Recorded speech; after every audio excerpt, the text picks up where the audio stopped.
在古代，当你站在水边的陆地上，这个地方就叫岸。岸边靠近水的区域称为滨。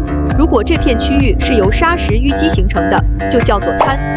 而平坦的水边陆地则被称为汀。如果陆地完全被水包围，那就是岛。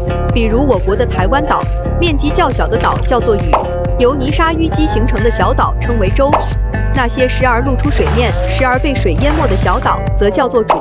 在水中的坚硬岩石叫做礁，如果岩石在水边突出，就叫做基。河流入海的地方称为浦，比如现在的黄浦江。